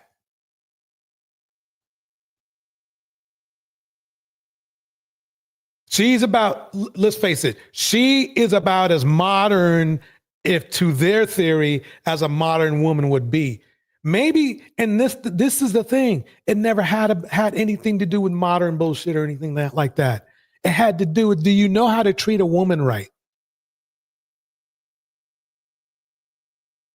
That's why they call men like Clay simps. Because they hate them. They hate them. They hate men who treat women good. They hate them. They detest them because now they got to either treat women good to keep them, or they just plain look bad. Because the more simps, if simps multiply, that digs into manipulators, their resources. That starts to get into their resources. They don't like that shit. No. No, not one bit. No. Clay is glowing. Clay's playing hella good too, isn't he? They were hoping maybe he'd start bombing or something. No, he's playing hella good. He's playing hella good. They can't even say, well, look, his game is lost. They can't even say that. His game is on point. He said it himself. They working out together. I'm sorry. I'm just so happy for them. I know I'm a complicated guy because I be on here and yes, I go hard. I go hard for black women, looking for other options as well. Don't get me wrong, bro. I will tell a woman, look, if between a Tony Hawk and a Suge Knight, go get yourself a Tony Hawk. You see what I'm saying? I am down for that shit. I'm down for anybody who's willing to treat a black woman correctly. That's what I'm down for. And if it happens to be Clay Thompson, by all means, Clay Thompson. If it's his boy, it's his boy. From Golden State, the Golden State team, by all means, do your thing. And that's why they're hating on, come on now, Steph. They're hating on Steph, but they're doing it indirectly by hating on his wife, to the point where Steph had to step out. Steph had to say, he literally had to defend his wife, Steph. That is, his wife treats him good. So what? So the what she says online. His wife treats him good. He don't have to worry about his wife. Clay's looking for the same thing.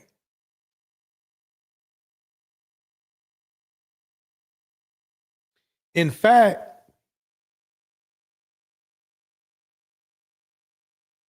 the way if Megan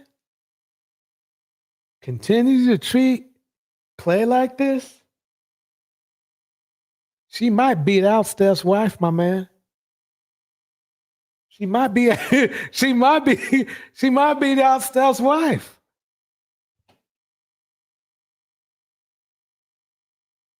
Yeah, I never thought about it like that. Don't get me wrong. I think she will too because I'm sorry for just jumping in like that, but it's No, go because for it. what is Aisha really complaining about? She's not saying that Steph is a bad man. Right. She just she thought that she would have the ability to become some type of star or person of interest herself beyond just being somebody's wife. So Megan's already done that. She's a star, she's self-accomplished. Now she wants to be somebody's wife. So yeah, so she gonna get the best of both. It's like Beyonce. You don't hear Beyonce do interviews like every time I go somewhere, everybody's all over Jay-Z. They don't think about me.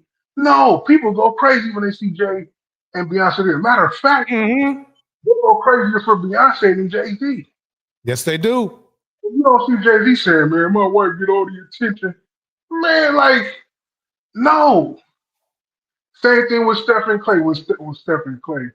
When Clay and Megan go out, I'm sure she gets more attention than he does. Yep. Like, because she's a woman, she's beautiful. You know, Clay's not really an outspoken person. He played basketball. He don't have a phone in his face.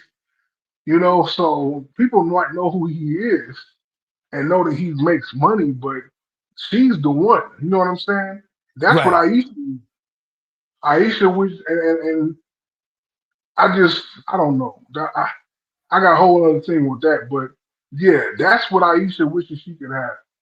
And you're right, Megan probably going to get that, and she's probably done with these little boys. Because if she breaks up, like who would she leave Clay's for? I used to play this game with my sisters about Beyonce and Jay-Z. I'm like, who would she leave Jay-Z for? Especially when he's not doing nothing egregious. It ain't like he's getting her best friend pregnant and beating on her. Nothing like that. He loves his wife. So like, where you gonna go? Right. Same thing with him. Jay-Z don't want none of these other chicks. He might want to sample some ice cream every once in a while, like people do, especially men of influence when they're surrounded by it. But he don't want to leave Beyonce. You know what I'm saying? Like, no, I mean, no.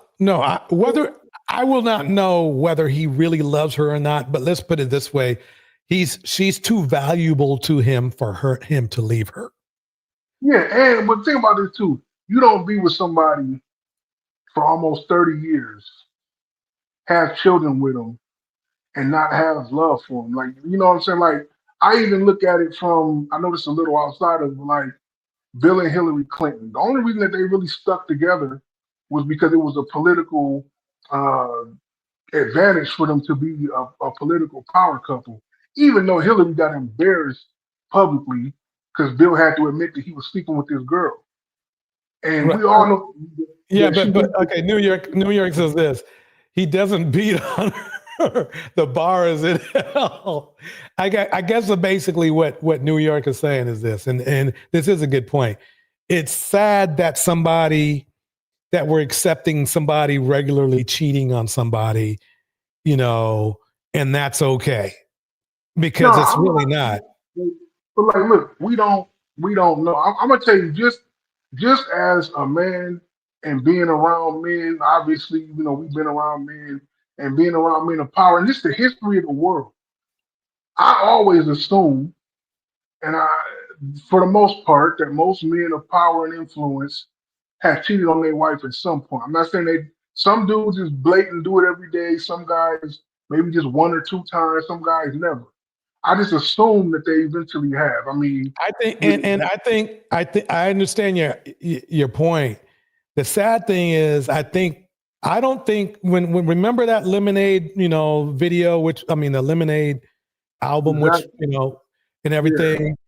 I think really she just got tired. That's the sad part is I really don't think it was just one person and she found out. I think she got tired. I think what happened with Solange is Solange got I think he was cheating on Beyonce so much that Solange got tired of the shit. That's what I think would happen. And that's why I think she went off.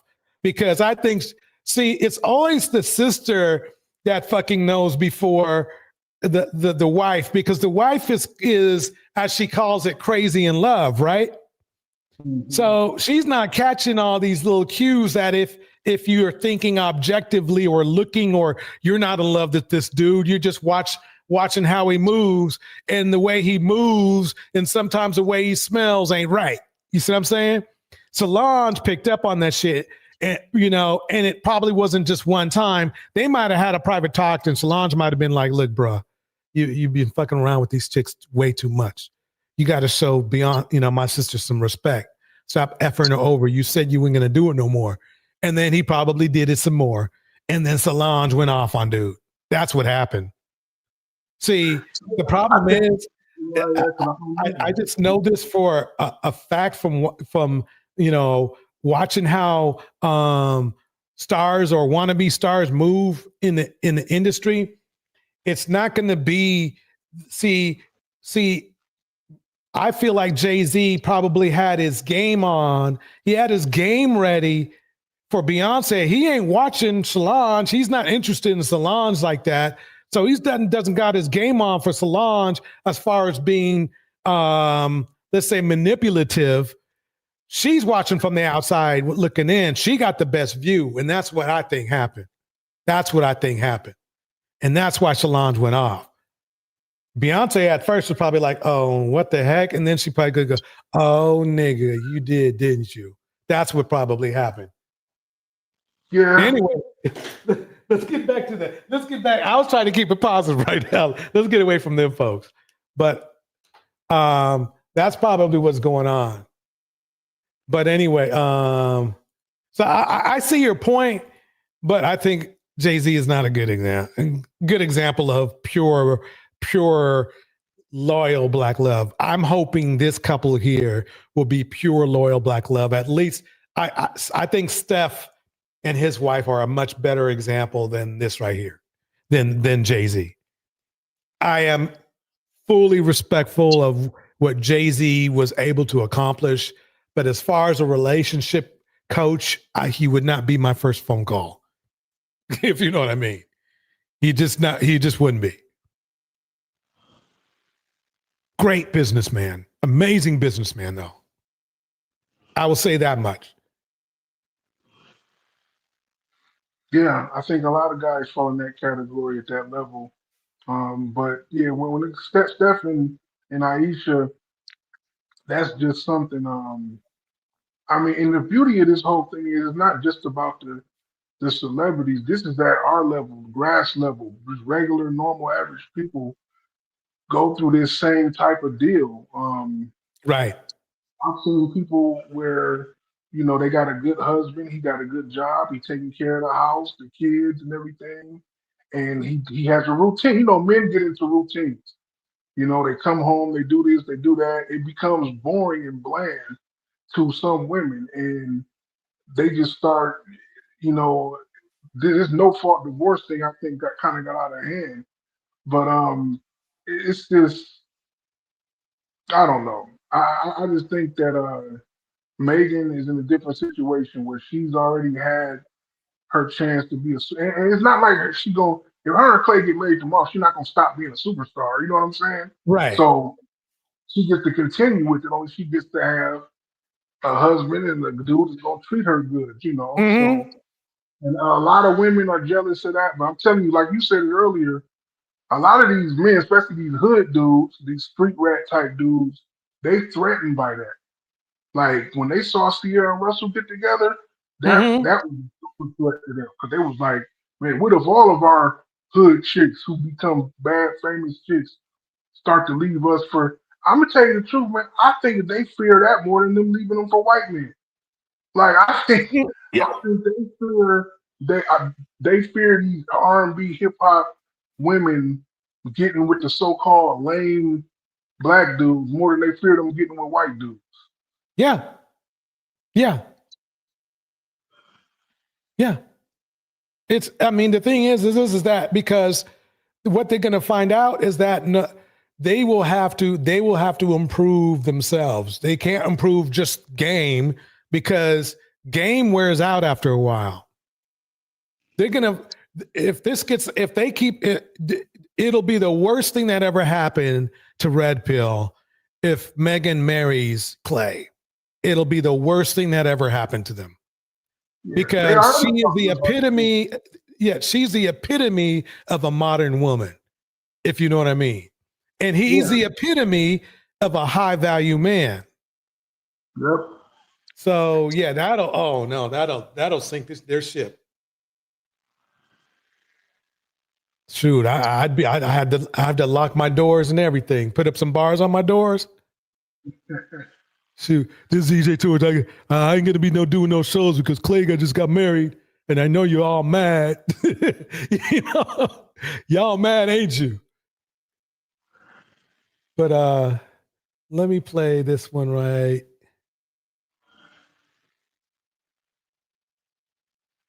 Let me play some more positive. Star couples we didn't know were married to each other. 1. Viola Davis and Julius Tenen. The Oscar-winning actress and her actor-producer husband, Julius Tenen, have been married since 2003. Oops. Oh, he's a simp. Next. Together, they are a power couple in Hollywood, working on projects through their production company, Juvie Productions. 2. Angela Bassett and Courtney B. Vance. This dynamic duo has been married since 1997. Both are award-winning actors with long, successful careers in Hollywood. Their partnership is built on love, mutual respect, another simp. Oh, well. Let's keep it going. Here we go. And a shared commitment to excellence. 3. Denzel Washington and Pauletta Washington. Denzel, one of Hollywood's most iconic actors, and Pauletta, an accomplished actress and musician, have been married since 1983. Why doesn't the Red Pill listen to this? Sorry, he's a simp too. Okay. Ring love is admired by fans worldwide. 4. Samuel L. Jackson and LaTanya Richardson Jackson. Samuel, the prolific actor, and LaTanya, a talented actress and producer, have been married since 1980. They often speak about how they've supported each other. Sorry, let me stop it. Sorry, folks. Sorry, simp. Another simp. My bad. Let me keep going. Through the highs and lows of Hollywood. 5. Boris Kodjoe and Nicole Ari Parker. This gorgeous couple met on the set of Soul Food. Talk about black don't crack. Yeah, they are. They both look. I was hoping. I had a crush on her for so long. I was like waiting for him to start looking old. That the shit didn't happen. I'm so mad. I'm mad. Now I'm a hater. Maybe I should join the Red Pill because I can hate on him, Oh, well, another simp, y'all. I don't know what to say. I don't know. Here we go. And married in 2005. They frequently gush about their love for each other and are known for their strong family values. 6. Sterling K. Brown and Ryan Michelle Bathe. Sterling, best known for his role in This Is Us, and Ryan, an accomplished actress, have been married since 2007. The two met in college and have built a beautiful life and career together. Oh my God, this is just too. I'm sorry, folks, to have this time of simping, but it has to be done. I'm sorry. Please don't leave. We need to go through these prominent, successful black couples that the Red Pill would call simping. I'm sorry. Let me keep it going. I'm sorry. Let me keep it going. 7. Tamara Mowry Housley and Adam Housley. Although Tamara is widely known as half of the Mowry twins, many fans don't realize she's married to journalist Adam Housley. The couple tied the knot in 2000. Oh, I know this is gonna hurt. Sorry, we gotta show it. White brothers in the house. Yeah, he's treating her good too. Sorry, okay. Sorry. Let me keep it going. 2011 and have 2 children. And then he shows Umar. He's married, right? He's married. No, he's not. That list. I knew most of them were married. I'll tell you, Courtney B. Vance with what's her name? I can bring it back up. Let me bring it back. I think we should sit on the. Yeah, like Star couples. Man, I think her either Angela or either she's the oldest of all the women on the list, or Samuel Jackson's wife. Angela is ridiculously beautiful and in crazy shape for her to be. I think she's past 60. Like she got to be like in her mid 60s. Um, that is crazy. Um, I knew Samuel Jackson, his wife. She's actually one of my favorite Tommy Lee Jones movies. The U.S. Marshals that came out in '98. That's the last time I seen her in a movie, but that's wonderful. But I'm gonna tell you, man, the Maury twins, the sister that's married to the journalist, that's cool. But her sister, I think that she made a mistake because when she divorced her husband to do with Corey Chadwick, because he didn't do anything wrong. She was just bored. And I think a lot of times some women in I those thought situations. I thought she caught him stepping out, but I'll have to look into that because I did something on that. Like What happens is sometimes peace is mistaken for boredom.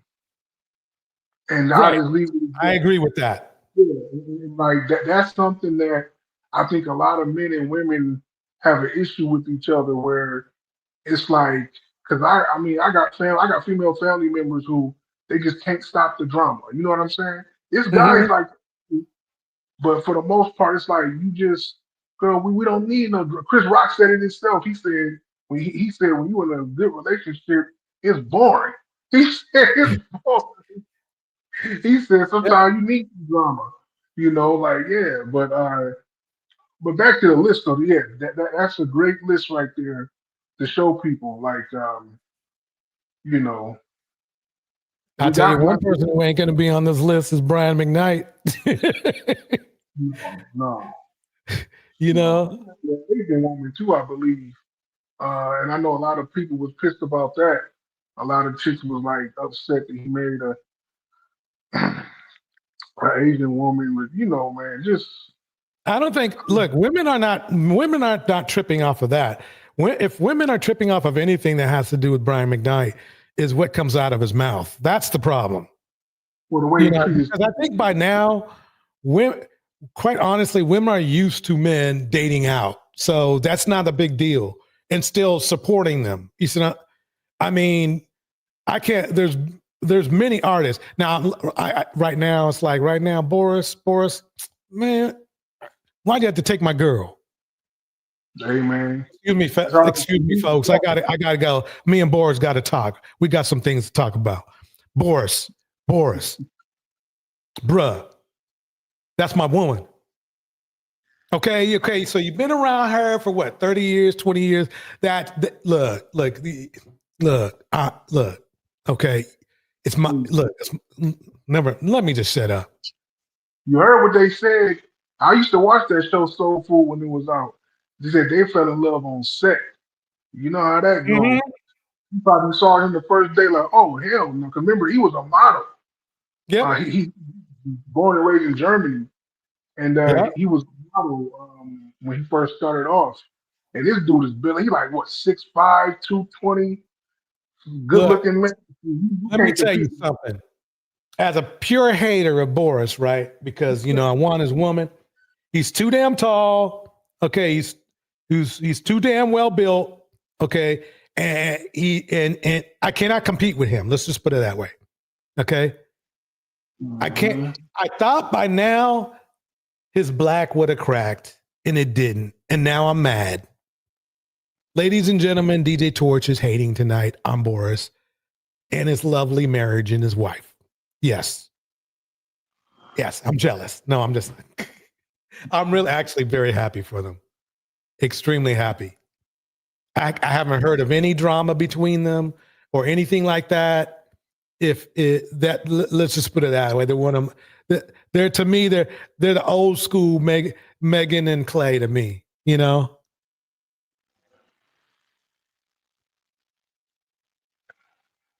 So yeah, black love is it could be around, but these red pill niggas making it hard, making it real hard. You know, black women, they might be making, you know, this kind of move right here. She looks pretty freaking happy there. We're not going to get into, you know, Serena. That's tomorrow. Or is that tomorrow? Or a couple of days from now? Because that shit is weird. Anyway, yeah, beautiful couples.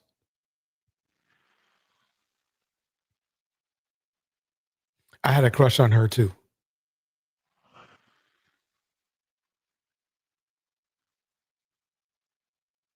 Have been married since 2003. Together, Julius Tenen have been married since 2003. Together, they are a Wait, let me go back. producer husband, Julius Tenen, have been married since who's this? Tenen. The Oscar-winning Wait, let me go back. married to each other. 1. Viola Davis and Julius Tenen.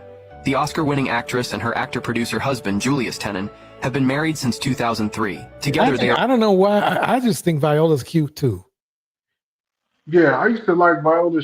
When I first seen Viola, she used to be a recurring actress on Law and Order.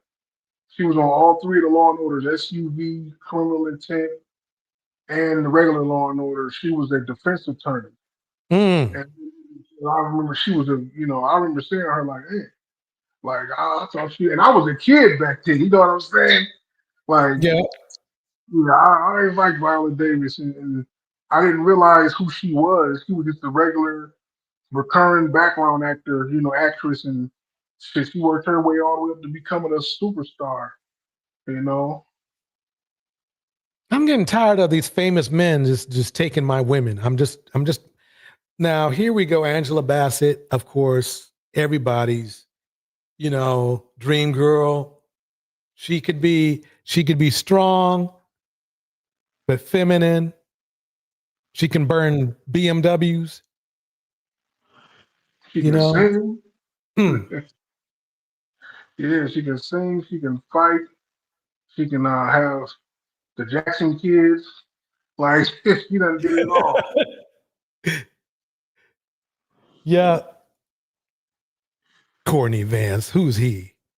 Courtney B. Vance. Speaking of Law and Order, I loved his role he played when he was on Law and Order Criminal Intent. He played the DA. I like Courtney. Well, he needs to step back from my woman. That's what he needs to do right now. He looks too comfortable with the 25. Oh, it's 25 years married. Oh, yeah. Tomas Tandy Newton is fine. Tandy, don't.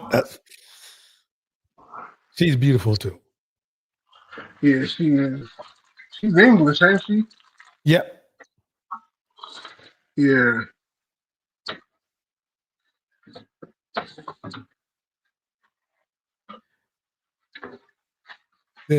Denzel, okay, Denzel. See, this is why I'm single, y'all. Because look at all these men I had to compete with.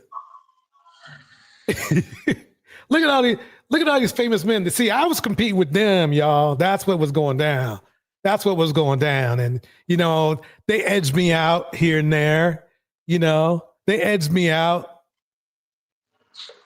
Boris barely won her over. She was almost mine. It's an overabundance of beautiful women in this world, man. That's why it's crazy to hear these red pill dudes whining. I mean,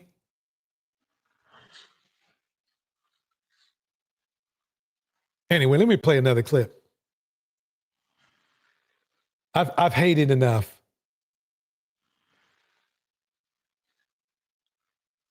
Let's see. I bet I got some other haters on here though. We've seen enough of Brian McKnight for tonight. Oh, this dude right here. This dude right here.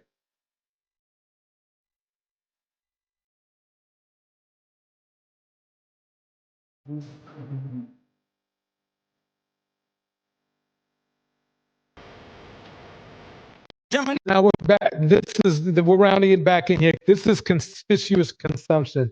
This dude is acting like he has more money than he does, but he don't have no money because the woman that he put hands and feet on, he asked her for money to go on a trip with her. Now that's crazy.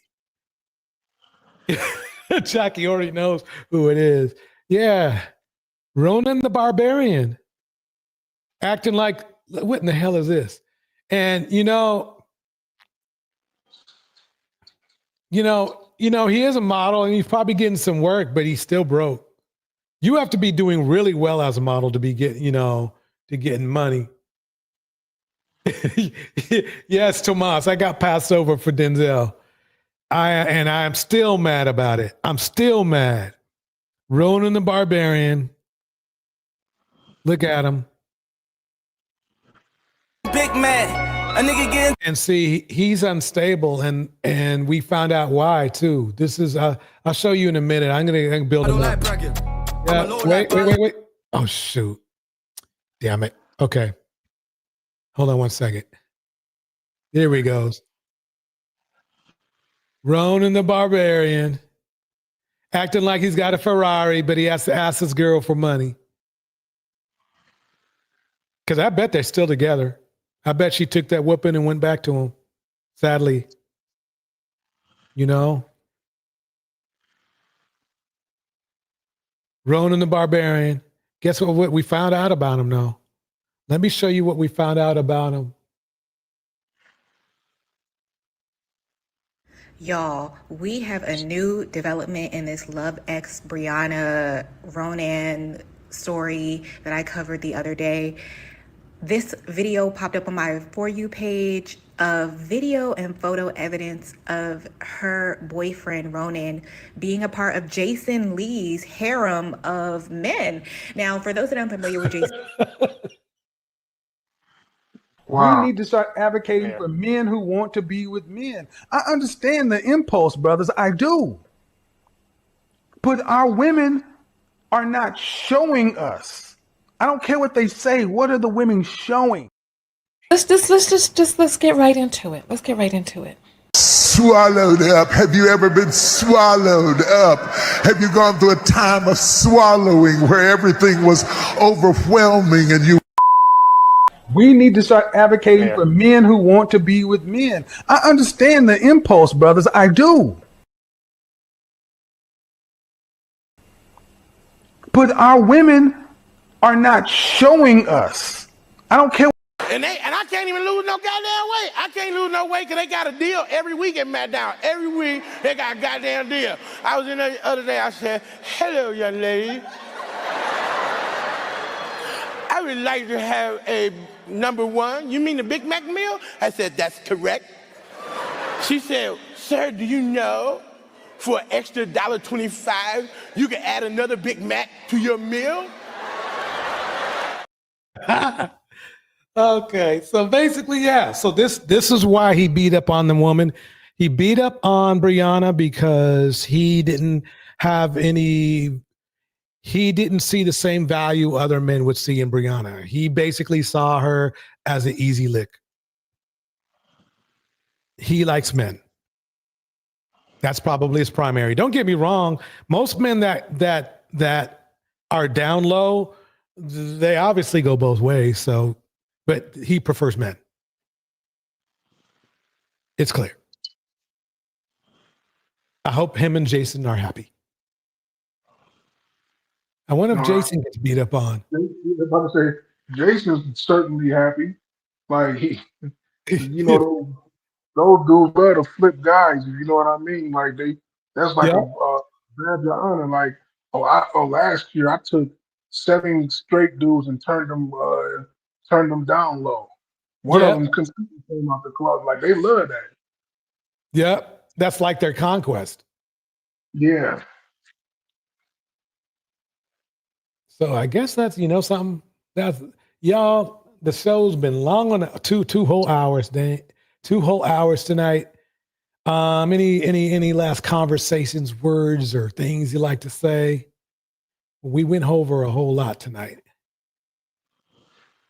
Yeah, I got a lot done too. I was over here typing up these emails, but yeah, man, just again, nice show, DJ, man.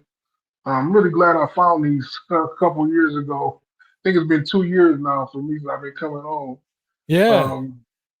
Yeah, so it's pretty cool, man. And I just hope that we can just do better as a black community, man. Because I know I said it a million times, but we're not going nowhere without each other. And the men and women, we need each other. So it That ain't is about true. who the boss. It's about working together. Well, very well said. Very well said.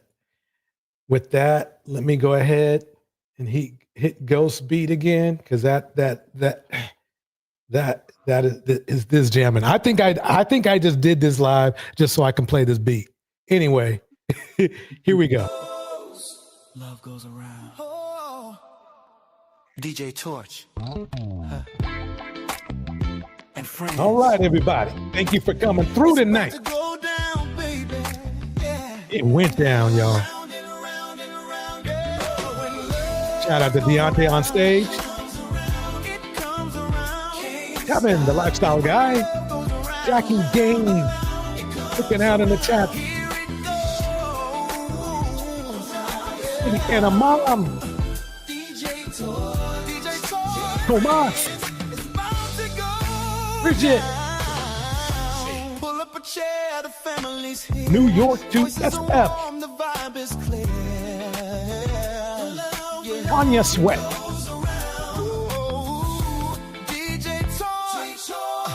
And friends, it's about to go down. It's about to go down. Yeah. Laughter and truth, a gentle sound. A shout out to the replay gang.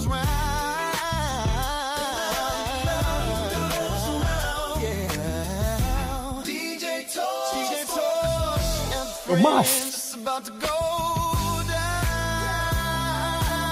And Ghost, and Ghost, and Ghost, and Ghost.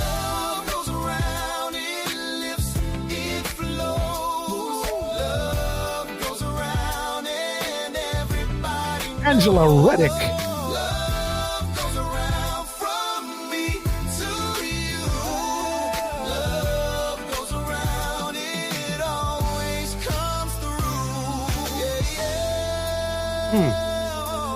Ladies and gentlemen, I'd like to thank you for coming through tonight. Janice, we will probably have another show tomorrow. Wicked Dad. Wicked Dad.